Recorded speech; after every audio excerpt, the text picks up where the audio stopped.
오늘 하나님께서 우리에게 주시는 말씀은 신약 성경 332쪽 데살로니가 전서 5장 1절에서 11절 말씀 함께 보겠습니다. 데살로니가 전서 5장 1절에서 11절까지 말씀입니다. 지난 주일은 새가족 초청에서 좀 제가 따로 이렇게 주제를 정했고, 오늘 말씀은 저희가 쭉 배워오던 대로 이어서 다시 데살로니가 전서의 말씀을 전에 사전까지 배웠는데 5장 1절부터 11절까지 함께 보겠습니다. 같이 봅니다. 찾으셨으면 함께 봅니다. 형제들아, 때와 시기에 관하여는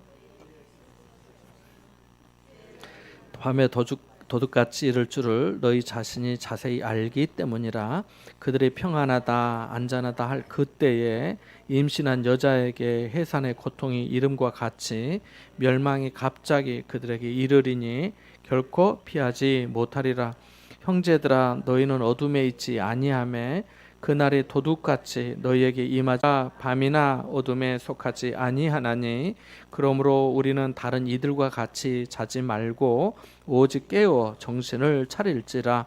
자는 자들은 밤에 자고 취하는 자들은 밤에 취하되 우리는 낮에 속하였으니 정신을 차리고 믿음과 사랑의 호심경을 붙이고 구원의 소망의 투구를 쓰자. 하나님이 우리를 세우심은 노하심에 이르게 하심이 아니요 오직 우리 주 예수 그리스도로 말미암아 구원을 받게 하심이라. 예수께서 우리를 위하여 죽으사 우리로 하여금 깨어 있든지 자든지 자기와 함께 살게 하려 하셨느니라. 그러므로 피차 권면하고 서로 덕을 세우기를 너희가 하는 것 같이 하라. 아멘. 20여 년 전에 캐스트 어웨이라고 하는 영화가 있었습니다. 캐스트 어웨이라고 하는 뜻은 말은 영어로 그거는 그 조난자라고 하는 그런 뜻입니다. 그 배우 톰 행크스라고 하는 사람이 주연으로 나와서 거의 1등극이다 할 정도의 그런 영화였습니다. 물론 혼자만 나오는 건 아니지만 혼자 나오는 분량이 되게 많아서 그렇게 말하는 겁니다. 이 사람이 이제 그 영화 속에서 척이라고 하는 인물로 등장했는데요. 이 사람이 이 영화를 찍기 위해서 자기 몸무게를 거의 20kg를 감량했다고 합니다. 그 주인공 척은 그 영화 속에서 세계적인 운송회사 페덱스에서 운송 관리를 담당하는 임원으로 일하는데 세상에 자기보다 더 바쁜 사람이 없는 것처럼 그렇게 정말 일을 열심히 합니다. 그런 척에게 켈리라고 하는 사랑하는 여자친구가 있었습니다. 이 두 사람이 크리스마스 저녁 식사를 하는데 갑자기 회사에서 말레이시아의 운송 업무에 문제가 생겼으니까 가서 해결하러 오라고 그 회사에서 연락을 받게 됩니다. 그래서 이 주인공 척은 여자친구에게 내가 금방 일 보고 오겠다고 하고 그 회사의 화물 그 비행기를 타고 이제 떠나게 됩니다. 남태평양 상공을 지나는데 비행기가 열대성 저기압으로 항로를 잠시 이탈합니다. 척은 설마 무슨 일이 있겠냐면서 그 비행기 안에 화장실에 들어가 있는데 그때 강력한 기류에 화물칸이 공중 폭발하면서 비행기가 태평양에 추락하고 맙니다. 척은 구명 보트에 겨우 의지해서 목숨을 구하고 무인도에 다다르게 됩니다. 거기서 그는 혼자 생존 훈련을 하게 됩니다. 도와달라고 아무리 불러도 들어주는 사람 없습니다. 모래사장에다가 크게 헬프 영어로 혹시 지나가는 사람도 위에서 보면은 좀 봐달라고 그렇게 써놨지만은 거기를 지나는 비행기가 없어서 아무도 봐주지 않았습니다. 구명 보트를 이용해서 그 섬에서 빠져나오려고 했지만 그 섬으로 이렇게 밀려오는 큰 파도 때문에 항상 번번이 다시 돌아올 수밖에 없었습니다. 수없이 시도했지만 번번이 실패했습니다. 이제 구명 보트도 던져버렸습니다. 코코넛으로 물을 대신하고 원시인처럼 나무를 비벼서 불을 피우고 떠밀려온 그 상자 속에 그 스케이트 날을 창을 뜯어 가지고 그것을 만들어서 물고기를 잡아 구워서 먹으면서 그렇게 보내게 됩니다. 무인도에서 벗어나고 싶었지만 그 큰 파도 때문에 밀려오고 또 밀려오면서 그는 수없이 좌절하였습니다. 그럼에도 불구하고 그에게 포기하지 않는 용기를 일깨워 주는 것이 있었는데요. 하나는 자기 여자친구 켈리에게 받은 그 시계를 보면서 자신을 기다리고 있을 그 여자친구를 다시 만나야 한다는 그 마음이 있었고, 또 하나는 그 페덱스 운송 회사에 그 반송이 되어 온 물품을 다시 그 고객에게 이제 제대로 해가지고 전달해 주어야 한다는 그 이렇게 떠밀려 오는 것 중에 보니까 그런 게 또 있었던 것입니다. 그래서 그것을 이거는 내가 여기서 나가게 될 때 반드시 전해줘야지 하는 그런 어떤 책임감이 있었습니다. 그는 큰 파도에 좌절하고 실망했지만은 이렇게 말했습니다. 영화 속의 유명한 대사인데요. 그가 이렇게 말합니다. 계속 살아남아야 해. 내일 또 태양은 뜰 때니까. 파도가 무엇을 가져다 줄지 누가 알겠어. 그렇게 말을 합니다. 그렇게 버티며 보낸 세월이 무려 4년이 되었습니다. 그는 완전히 원신이 되었습니다. 이야기할 상대도 없으니까 파도에 떠밀려온 그 배구 공을 윌슨이라고 자기 이름을 짓습니다. 공에게 그냥 너는 이제 윌슨이야 이렇게 하면서 공과 함께 혼잣말로 대화를 하면서 그렇게 보냅니다. 그러던 어느 날 일부가 떨어져 나간 그 간이 화장실 판넬 조각 하나가 또 파도에 밀려옵니다. 거기에 그는 자그마한 돛을 만들고 또 나무를 준비해서 뗏목을 만들어 다시 바다로 나갑니다. 근데 또 말씀드린 것처럼 큰 파도가 또 밀려옵니다. 항상 자신에게 실패와 좌절을 안겨줬던, 그래서 어떤 때는 자살 충동까지 일으켰던 그 큰 파도를 천신만고 끝에 겨우 넘어서게 됩니다. 사력을 다해 파도를 벗어나느라 완전히 지쳐서 정신을 잃고 기진에 있을 때 그 옆을 지나는 고래가 일으킨 파도로 그가 정신을 또 차리게 됩니다. 그리고 잠시 후에 자기 곁을 지나는 큰 배를 발견하게 됩니다. 척이 생지옥 같은 무인도 생활을 견딜 수 있었던 것은 그에게 사랑하는 여자친구 켈리를 만날 수 있다는 희망이 있었기 때문입니다. 또한 반송원 택배 상자를 다시 고객에게 돌려줘야 한다는 그 책임감 때문이었습니다. 우리는 인생을 살면서 시련의 파도를 수없이 맞이합니다. 그 파도에 다시 또 원점으로 돌아가고 실망과 좌절을 겪곤 합니다. 그러나 이 파도는 때로 우리에게 무언가의 희망도 가져다 줍니다. 아주 절망적인 상태일 때 떠밀려왔던 그 스케이트 상자, 배구공, 판넬 조각이나 그를 깨운 그 파도처럼 말입니다. 우리는 인생에 닥쳐오는 파도를 어떻게 해석하고 있습니까? 매번 역경이 닥칠 때마다 어떤 사람은 그것을 좌절과 실망, 또 절망, 실패와 불가능의 파도로 받아들입니다. 하지만 또 다른 사람은 기회와 도전의 시간으로 바라보기도 합니다. 영화 속의 주인공이 파도가 또 무엇을 가져다 줄지 누가 알겠어? 라고 하면서 희망을 그 주인공은 잃지 않았습니다. 정신을 잃지 않았던 겁니다. 본문의 말씀도 비슷합니다. 데살로니가의 성도들은 믿는 자가 죽고 나면 어떻게 되는가가 궁금했습니다. 앞에 나오는 1장 3절의 말씀처럼 성도들에게 믿음의 역사와 사랑의 수고와 소망의 인내가 있었고, 1장 8절의 말씀처럼 그들의 믿음의 행실이 각처에 아름답게 소문이 나고, 2장 13절의 말씀처럼 하나님의 말씀을 그들이 받아들일 때 사람의 말로 받지 아니하고 하나님의 말씀으로 받아들였지만은 죽음 이후의 상태가 매우 궁금했던 것 같습니다. 어떤 분은 사람이 죽으면 끝나는 것이지 그것이 뭐 그리 궁금한 일인가 하고 생각하실지 모르겠습니다만은 데살로니가의 성도들은 안 그랬습니다. 예수 믿어서 예수의 생명이 우리 안에 있고 하나님의 자녀가 되었으니 죽음 이후가 어떨지 궁금했습니다. 그래서 사도 바울은 4장 13절 이후에 보면은 주님이 다시 오실 때 예수 안에서 잠든 자들이 예수님처럼 먼저 부활할 것이라고 합니다. 다만 그리스도 안에서 먼저 죽은 자들이 일어나고 그 후에 살아남은 자들도 구름 속에 끌어올림을 당하여 공중에서 주님을 영접하게 될 것이고 우리가 항상 주님과 함께 있게 될 것이라고 합니다. 그런데 문제는 과연 성도들이 주님의 재림 때에 주님을 영접할 수 있겠느냐? 그때가 언제냐? 누가 그러한 은혜를 입을 것인가 하는 거였습니다. 안 그렇겠습니까? 주님이 오신다 한다면은 나도 주님을 영접할 수 있겠는가? 그럼 오신다면 또 언제 오실 것인가? 그러면 그때 그러한 은혜를 입고 영광 중에 있게 될 사람은 누구인가 하는 것이 궁금했던 거죠. 우리는 모두 시간 속에 살고 있습니다. 벌써 12월이 되었고요. 오늘부터 예수님의 탄생을 기다리는 대림절 첫 번째 주일이 시작되었습니다. 그리고 몇 날이 지나면 이제는 2024년 달력을 보게 될 것입니다.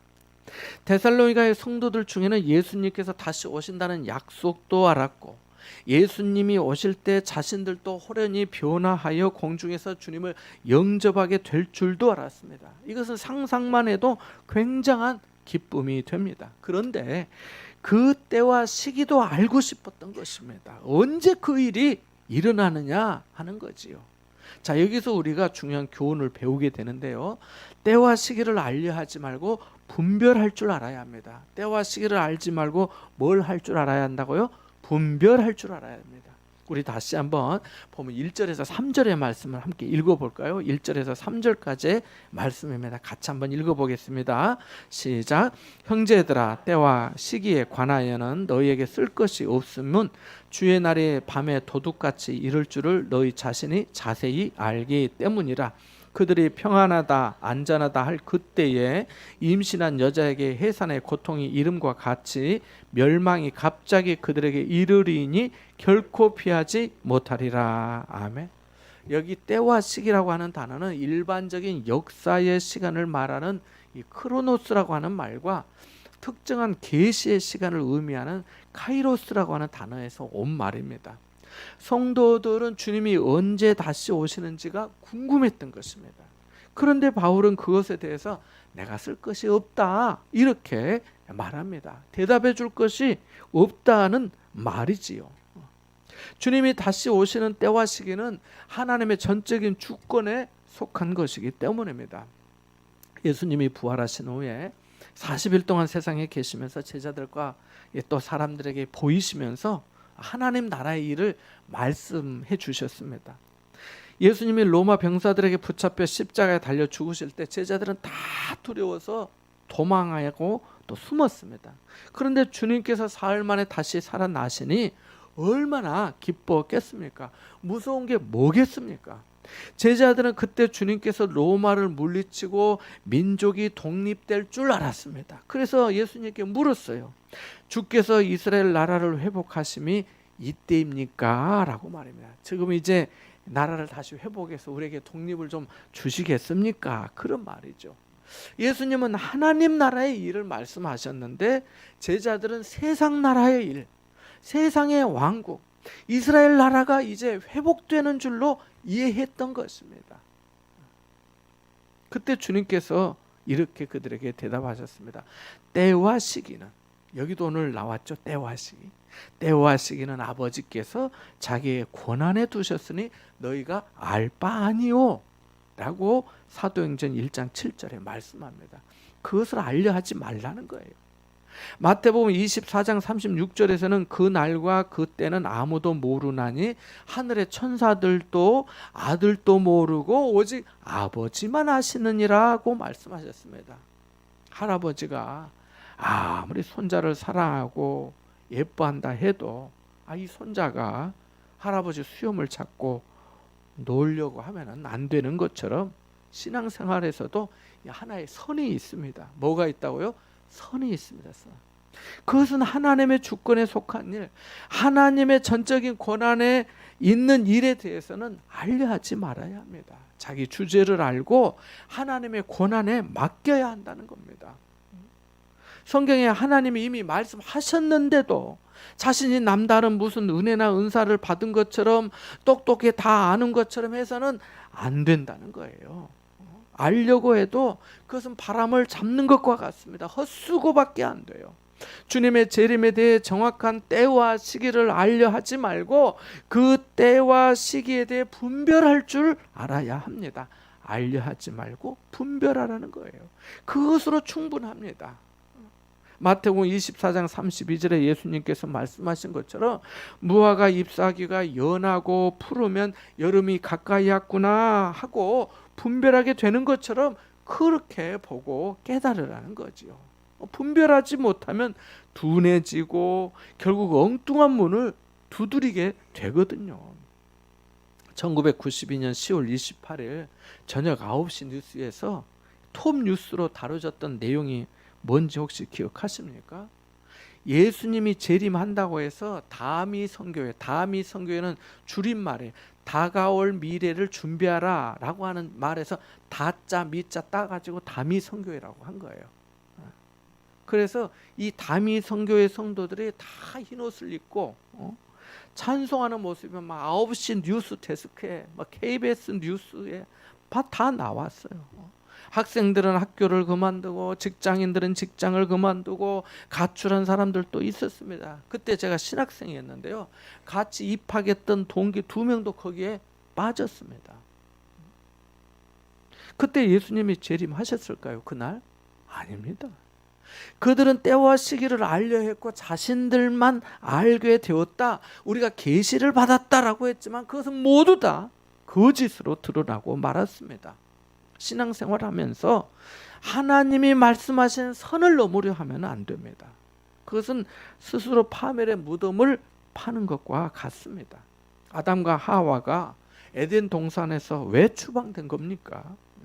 마귀 뱀이 와서 선악을 알게 하는 나무의 열매를 먹어도 너희 안 죽어. 너희가 그것을 먹는 날에는 너희 눈이 확 밝아져서 하나님과 같이 되어서 선악을 알 줄 하나님이 아셔서 못 먹게 한 거야 라고 말을 하니까 그 말이 맞는 줄 알고 삼켰다가 오히려 자기들이 벗은 줄을 알고 수치심과 두려움에 숨고 말았잖아요. 우리가 주님의 재림이 어느 날 어느 시에 있을지 모릅니다. 다만 말세에는 전쟁과 기근과 지진과 같은 자연적인 재난이 있을 것이고 난리의 소문이 날 뿐만 아니라 성도들에게 박해가 있을 것이라고 하신 그 말씀을 기억하면서 이 세대를 분별할 줄 알아야 합니다. 세상 돌아가는 것도 살필 줄 아는 통찰력이 있어야 합니다. 그래서 칼 바르트라고 하는 신학자는 한 손에는 성경을 들고 또 한 손에는 신문을 들어야 한다라고 말했습니다. 하나님의 말씀을 통해서 하나님의 뜻을 깨닫고 그 신문을 통해서 세상이 어떻게 돌아가는지, 말씀이 세상에 어떻게 성취되고 있는지 보고 준비하라는 거예요. 이단 사이비 중에 주님의 재림 시기를 안다는 자들이 있습니다. 무지에서 나온 겁니다. 스스로 어리석음의 올무에 빠진 거예요. 여러분은 또 우리는 저도 마찬가지고 알려 하지 말고 분별하는 사람이 되시기를 바랍니다. 또한 주님의 날이 밤에 도둑같이 이를 것이라고 합니다. 2절에 보니까 주의 날이 밤에 도둑같이 이를 줄을 너희 자신이 자세히 알기 때문이라 말하고 있습니다. 주의 날이라고 하는 이 표현은 구약의 선지자들이 자주 선포한 말씀인데요. 하나님이 심판하시는 날을 말합니다.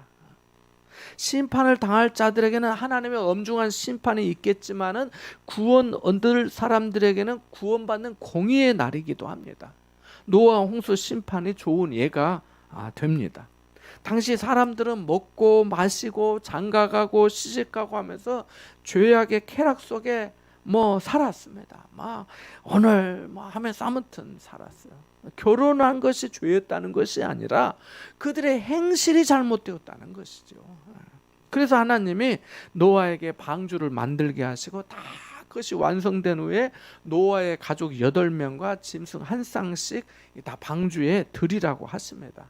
그리고 하나님이 방주 문을 닫으십니다. 성경에 보면요, 노아가 닫은 것이 아니고 이제 다 내가 다 했으니까 문 닫아야 되겠다, 이거 닫은 게 아니에요. 하나님이 닫으신, 하나님이 닫으면 열 자가 없는 줄 믿으시기 바랍니다.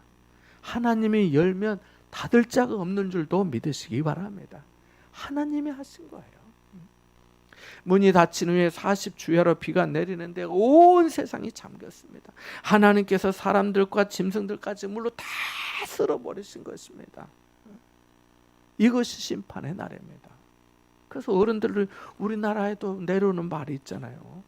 가물 때는 뭐라도 해서 먹지만 홍수가 나면 정말 먹을 것 찾기가 어렵다고. 그만큼 어려운 거예요.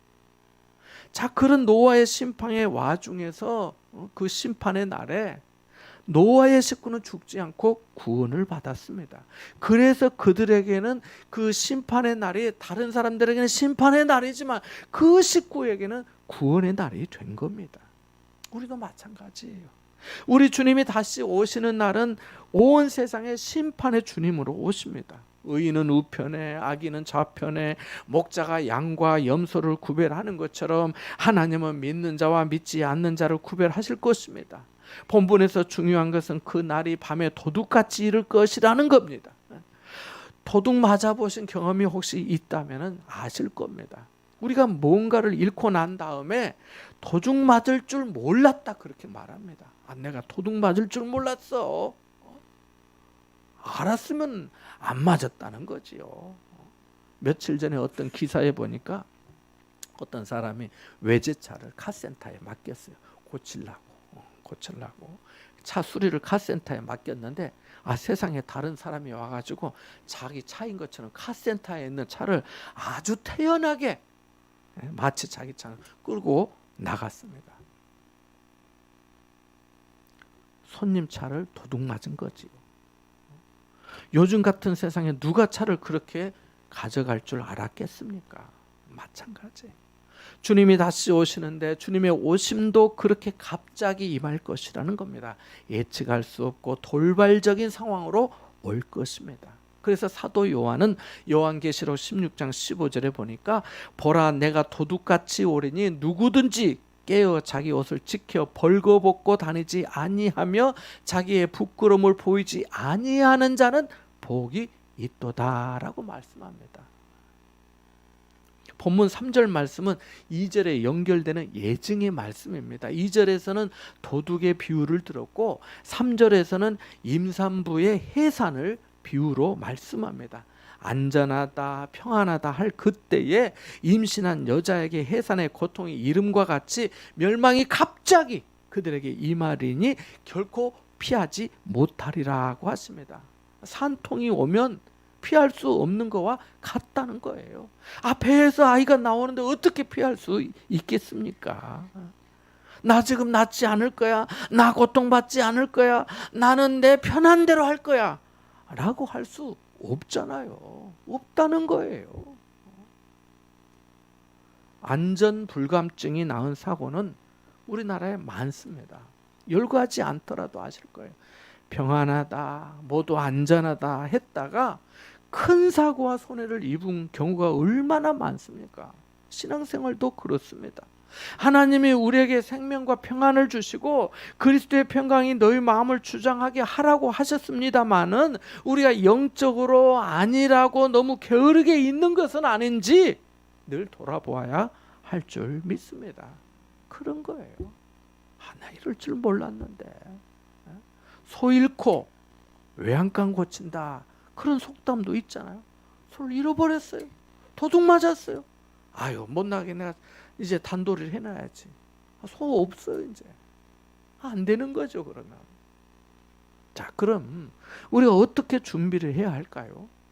분별한 자의 신앙 모습이 어떠해야 할까요? 함께 4절에서 8절까지 말씀을 다시 읽어보겠습니다. 같이 봅니다. 4절부터 8절입니다. 형제들아 너희는 어둠에 있지 아니하매 그날이 도둑같이 너희에게 임하지 못하리니 너희는 다 빛의 아들이요 낮의 아들이라.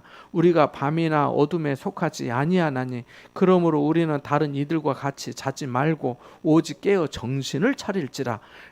자는 자들은 밤에 자고 취하는 자들은 밤에 취하되 우리는 낮에 속하였으니 정신을 차리고 믿음과 사랑의 호심경을 붙이고 구원의 소망의 투구를 쓰자. 아멘.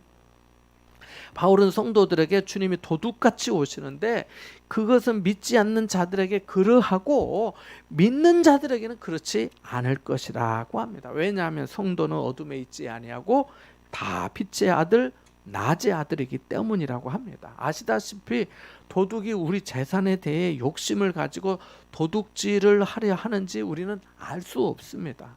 어찌 남의 속을 알겠습니까? 여러분 남의 속 아십니까? 모르잖아요. 저도 모릅니다. 도둑이 오늘 밤 제가 사는 저희 집에 온다고 합니다. 그러면 제가 못 오게 하지요. 요즘은 도둑이 1, 2층만 다니는 게 아니라 옥상층에도 다니더라고요. 세상에 배관을 타고 옥상에서 내려와가지고 15층, 20층 있는 걸 가져가기도 하더라고요. 거기까지 누가 올라와서 가져갈 줄 알고 문을 단속해 놓겠어요. 그런 일도 있더라고요. 저는 오늘 밤 우리 집에 도둑이 와서 무엇을 훔쳐갈 계획을 하고 있는지 알 수 없습니다. 다만 확실한 것은 그는 어두울 때 캄캄할 때 그 일을 할 것이다. 그런 정도 생각을 하는 거지요. 중요한 것은 내가 만일 깨어 있다면 위험 부담을 줄일 수 있고 도둑 맞지 않을 수 있습니다. 그지요? 예수님은 우리에게 너희는 세상의 빛이라. 너희에게 아직 빛이 있을 동안에 빛을 믿으라. 그리하면 빛의 아들이 되리라. 사람이 밤에 다니면 빛이 그 사람 안에 없는 거로 실족한다고 말씀하셨습니다. 어둠에 속하지 말고 밤에 다니지 말라는 것입니다. 어두운 일에 참여하지 말라는 것입니다. 어떻게 이럴 수 있을까요? 믿음의 잠을 자지 않으면 그럴 수 있습니다. 6절의 말씀대로 오직 깨어 정신을 차리고 있으면 도둑이 온다 해도 염려하거나 불안하지 않습니다. 내 영혼이 깨어있지 않고 성경 말씀에 바로 선 믿음이 부족하니까 마귀 사탄이 어디 먹을 영혼이 없나 하면서 배가 고파 우는 사자처럼 우리에게 달려드는 겁니다. 호랑이에게 물려가도 몸만 차리면 산다고 하지요. 정신만 차리면 산다고 합니다. 6절의 말씀을 다른 각도에서 생각해 보면 성도가 깨어서 정신을 차리기보다 잠만 자는 신앙이 될 수도 있음을 알 수가 있습니다. 지혜로운 5 처녀와 미련한 5 처녀 이야기를 아실 것입니다.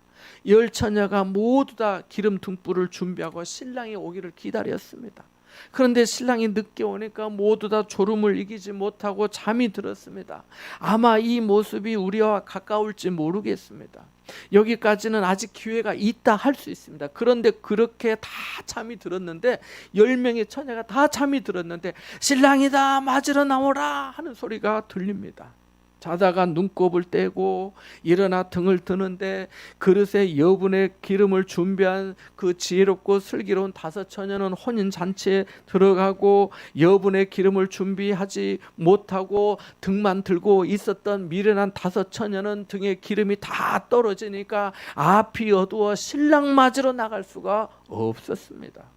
여러분, 우리도 오직 깨어서 정신을 차려야 하겠습니다. 너무 들뜨지도 말고 주님이 안 계신 것처럼 힘 빠진 채로 살아도 안 됩니다.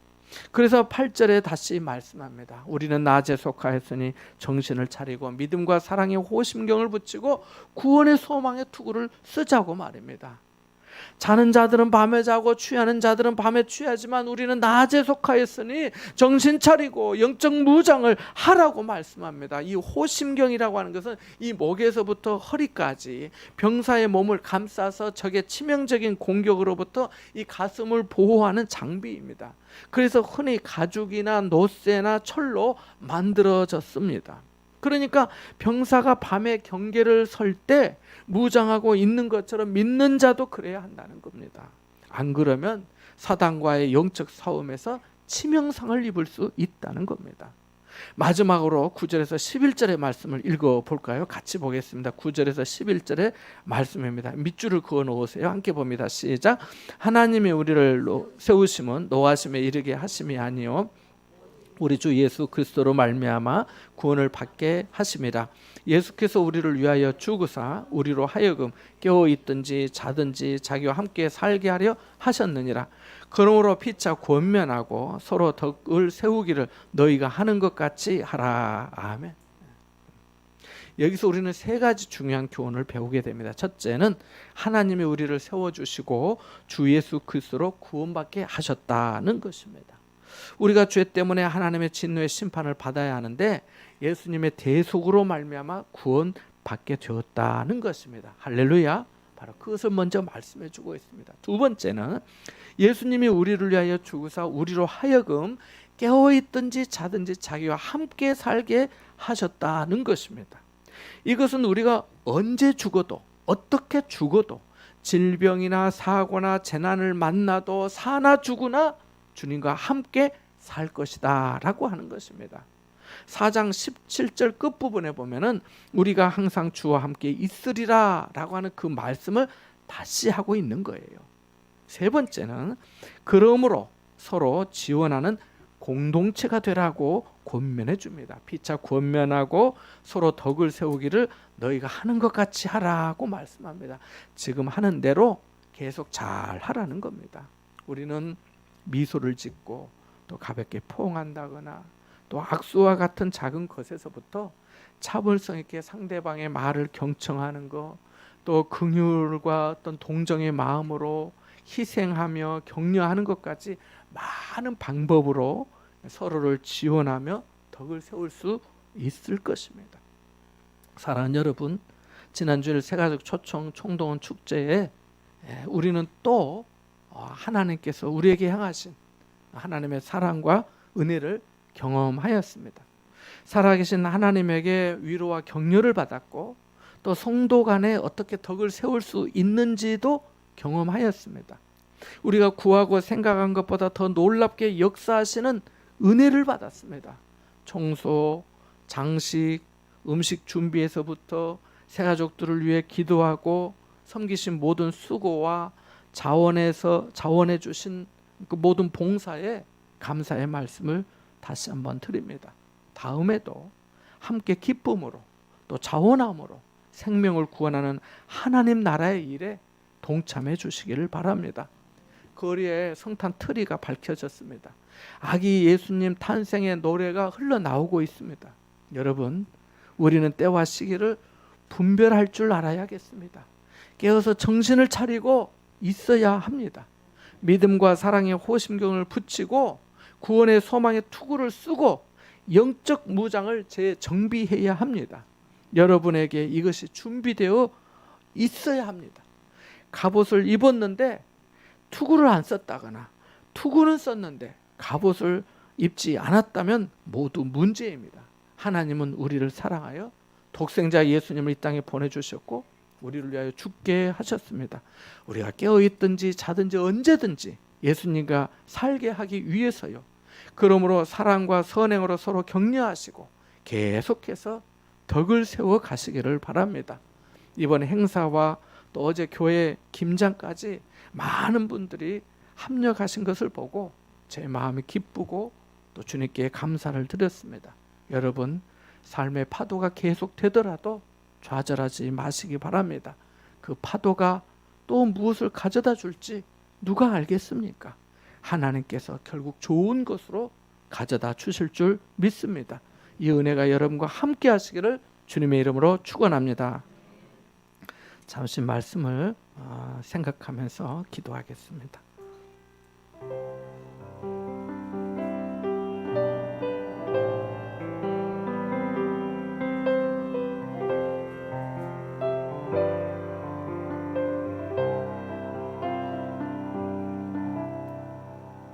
하나님 아버지, 우리가 깨어 정신을 차리게 하여 주옵소서. 영적으로 안일하고 너무 게으르게 있는 것은 아닌지, 자고 있는 것은 아닌지 깨닫게 하시고 낮에 속한 자답게 정신 차리고 믿음 생활하게 하여 주옵소서. 우리를 죄의 심판에서 구원하시기 위해 독생자까지 십자가에 내어주신 하나님의 사랑을 더욱 알게 하시고 약속하신 대로 깨어있든지 자든지 항상 저희와 함께하여 주옵소서. 예수님의 이름으로 기도합나이다. 아멘.